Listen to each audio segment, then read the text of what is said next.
All right. How's it going? And how's it going, Hubert? Morning. Going very well, thank you. Good. As you can see, we're out and about. And let me just make sure that, my thing is not covering my goatee, right? Right. So we're out in at another project, special projects, this one. And we are almost done, right? Yeah, we're basically finished, yeah. Right. So basically done here. This project has been going on for a bit, and we were caught up in COVID, but we're out of it now in terms of, doing the preparation of the reno. You can see from behind us there, our painting is going, we're done. So we're just going to give you a brief walkthrough of the stuff that we have done so far on this place. Right, we entered again at GAFCO, and that's the building outside. You're familiar all with this project now, and we just wanted to show you some of the units that we're busy doing. Our neighbor is slowly but moving in some tenants. I think he's got one tenant that has moved in, so obviously he's been hit as well with COVID, and now we're going into our unit, right? So we generally do a short painting of, Hubert, is this what, a 1.5 meter gray and the rest white, ne? That's correct, 1.8 meters. 1.8, right? I'm getting the specs correctly, yeah. So this was intentionally, we're supposed to have been putting in offices here. We've got a mixed use, so we could do multiple things here, but due to COVID, we've actually turned this now into rooms. And we've got about 6 of them. 6, yeah. And the one is completely finished. We're going to go through it. But Hubert is here. And he can give us some of the walkthroughs. And Hubert, you want us to talk about? Yeah, I'd actually like to talk about, we have been having a lot of difficulties with tenants tampering with our meters. Yeah. So we actually... Is this a common problem though? Having tenants tampering with meters. It is a common problem. It's actually throughout our whole portfolio at the moment. We have the same problem. So we've been changed over now. This is actually the first project that we're changing over to the new smart meters. Yeah. So only the interface is inside the unit. And then if you follow me, I'll just show you. But hold on, Hubert, whilst you're here, right? How do you actually see that the tenant is tampering? What are your signs? Well, normally we pick it up through the payments back from the meter guys. So if you get short payments, like let's say anything below 200 Rand a month from a 2-bedroom unit, you start seeing that there's issues there, because the other ones are averaging around 700 to 800 Rand a month. Yeah. So you can normally pick it up through that, but it's difficult to, the guys are so smart these days that they tamper it without the alarm showing, so there's no way for us to actually pin it on them. So in the past we used to rely heavily on the people that are doing the prepaids to manage for us. Correct, yeah. Because they claim that they are managing it for you. Yeah. Which is not really the truth, yeah. All they are doing is they are sending in the data from the system, and then they send it to you. So correct. And they don't really remotely have any way of really monitoring it. So if there's money getting paid over to them and they issue tokens, then there's no other way for them to establish that these guys are not paying what they're supposed to be paying. Okay, so I think the one day we're having a meeting, and the major discrepancy for me was that how much. So if you've got a building like this one, even if you have for one unit, if the municipality is charging you 100 Rand, in theory you should also be collecting a 1,000 Rand from your tenant by your prepaid meter. Correct, yeah. And that's how it should be working. However, if your municipality bill now is 500 Rand, but you're only collecting on your prepaid meters 800, there's a problem there. Correct. And that should be your big alarm before actually depending on anything else. So which actually means that you need to be on top of your administration in terms of what you're paying out, what you're getting. Correct. And that's the big issue that we had with our Minister of Finance over the couple of last months, because she was picking up these discrepancies. Yeah. And then we started investigating and decided to change over to the new system and try and mitigate that risk.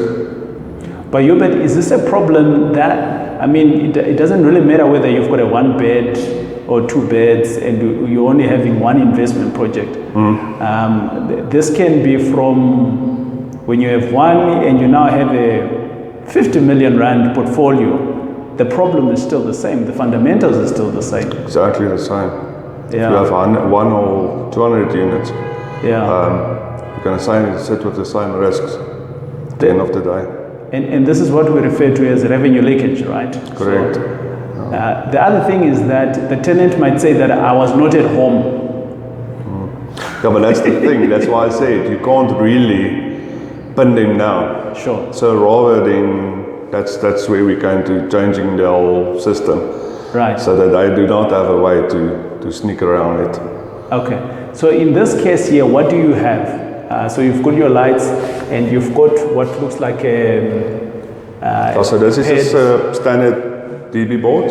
right, Each unit has its own DB board. right, And so this keypad talks through the wiring that goes to the meters, and the meters is the actual ones where the power supply comes in. right. So there they can't tamper. I'll show you guys now. We've got it in a lock box. So the tenants can only put in power here. They can't tamper on any of the meter wiring or anything. So you have no more naked wires here that are coming through directly here. So your tempering is reduced. Correct. It's basically Not unless if you've got a voided. Yeah. Not unless if you've got an electrician. Electrician and the renting from you, then you're gonna have troubles. Cool. So let's go into the one unit here. Oh, sorry, you want to finish just off quickly here? I'll show you. And so this is just our communal lights. Right. It's meter, and here's all the meters in this box. We haven't locked it now because we don't have tenants here yet. But it's simple as just locking it up, and nobody has access but us. In a building like this one, who keeps the keys then? Our caretaker, yeah. So you've got a caretaker on every property, and We've- this is how you. Yeah, we've got caretakers on every property, yeah. Okay, cool. And then you've. All right. So obviously you've got a caretaker on each property, and that gives you the ability now to manage these things closely on site and remotely as well. Correct, yeah. Yeah, it's fully remotely. Obviously, the caretaker just needs to charge. Yeah, okay. The caretaker just needs to keep. It's not a gunshot. Yeah, no, it wasn't. It's a misfiring It's on a a gun. misfiring engine, yeah. But yeah, the caretaker would probably load. Well, we can remotely load units for the communal area as well. That's what makes the system nice. Right. Yeah, but let me show you this. We've got one unit here that's got its own bathroom, but it's just how it worked out. Right. So this is a bachelor, right? It's a bachelor flat, yeah. And from where I'm standing, how big is this unit? It looks relatively big. It's quite big. It's about 24. The average between 24 and 28 squares. Okay, so roughly 30 square for a bachelor. Well, I've been seeing 36 squares for a 2-bed, man. Yeah, we could have most probably made it 1 bed. But the issue we have here is because of the mixed use, we couldn't really, in terms of future subdivision, so this still can function as an office space. Okay, if you revert back to office. If you revert back. So if we started building walls inside here, then at a later stage we wanted to switch over. So this just gives us a little bit of flexibility. As the market changes, we can also change with the market. What would motivate you to toggle between the two? Going into an office and toggling into a residential? I suppose just supply and demand. seeing what the market wants at that stage. At the moment, I think with the COVID issues that we've had, I don't think office space is the real the way to go. I mean, because people are working from home. Yeah, that's why we decided to go this route. In terms of a global trend going forward, that I think your office space investment is something to closely look at before going that route. Whilst I think your residential will be a more solid investment going forward. Right. Okay, cool. So let's do a quick walkthrough on this unit here. So you've got your lights when you're coming in here. You've got your DB box here and your prepaid meter there. I see you've already topped them up with something there, Hubert? Yeah, we preloaded them with 20 Rand each. Just a generous landlord, eh?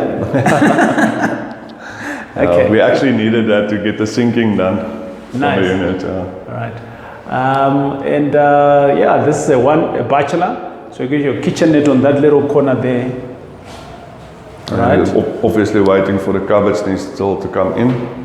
So you're going to put a stove next to that. Correct. Okay. And this person here will have a nice view. Obviously the windows will be nice and clean, and they can have a view into the courtyard and things like that. See other people outside. And they've got their own full-on suite in here. So you've got a shower. You plug in this shower in here. The shower that was in here, you still need to put in your sink there. Right, you put your mirrors there for a guy like me who likes to shave and be nice and clean. Yeah, cool. And this is it. Small bachelor. And yeah, that's it. Thanks for watching. Cheers. Cheers, guys.